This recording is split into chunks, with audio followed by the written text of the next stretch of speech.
नमस्कार दोस्तों, मैं पीयूष आप सभी का न्यूज टेक में एक बार फिर से स्वागत करता हूं। बिहार विधानसभा चुनाव 2025 अब ज्यादा दूर नहीं है। इस बार की लड़ाई नीतीश कुमार के लिए पहले से कहीं ज्यादा मुश्किल मानी जा रही है। 20 साल से ज्यादा वक्त सत्ता में रहने के बाद भी उन्हें इस वक्त इस चुनाव में कई चुनौतियों का सामना करना पड़ रहा है। सवाल यह है कि क्या नीतीश इन मुश्किलों से निकल पाएंगे या एक बार फिर से बिहार की सत्ता में वापसी कर पाएंगे। सवाल तो कई सारे हैं। पहली बात, नीतीश कुमार हमेशा सुशासन बाबू की छवि के साथ चुनाव लड़ते आए हैं, लेकिन पिछले कुछ सालों में ये छवि धूमिल होती दिख रही है। ब्लॉक और जिला स्तर से लेकर सचिवालय तक भ्रष्टाचार के किस्से लगातार सामने आ रहे हैं। स्वास्थ्य विभाग, शिक्षा विभाग या कंस्ट्रक्शन विभाग हो, गड़बड़ियों की खबरें लगातार आई हैं। अगुवानी सुल्तानगंज पुल का कई बार गिरना इस बात का सबसे बड़ा उदाहरण बना। यही नहीं, कई अधिकारी रिश्वत लेते पकड़े गए। ये सब मिलकर नीतीश के स्वच्छ प्रशासन के दावे को कहीं न कहीं कमजोर करते हैं।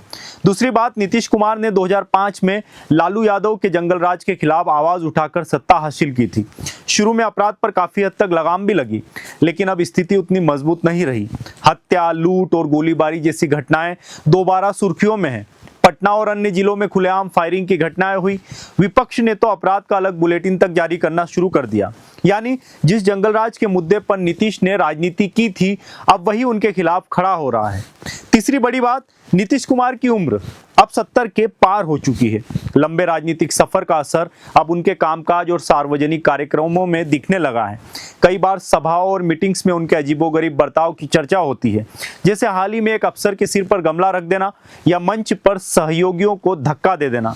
विपक्ष ने उम्र और थकान से जोड़कर सवाल उठा रहा है। जनता के बीच भी ये चर्चा है कि क्या नीतीश अब पहले जैसी ऊर्जा के साथ सरकार चला पाएंगे। सबसे बड़ी बात, नीतीश के सामने जो चौथी सबसे बड़ी जो चुनौती है, उनकी गठबंधन राजनीति है।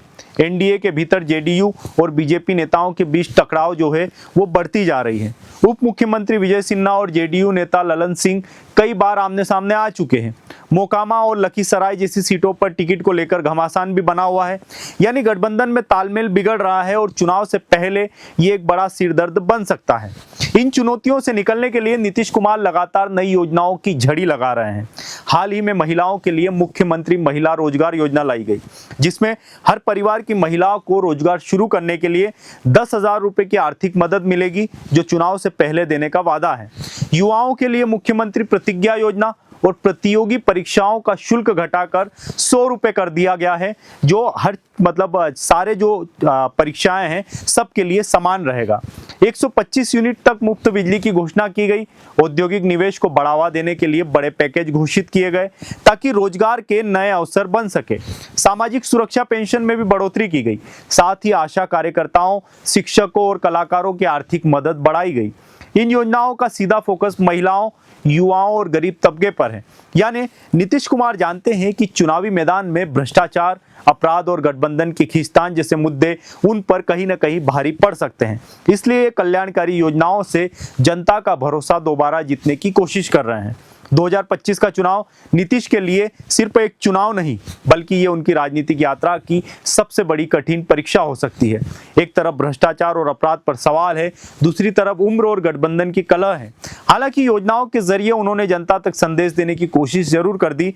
अब देखना होगा कि जनता योजनाओं को ज्यादा याद रखेगी या इनकी चुनौतियों पर।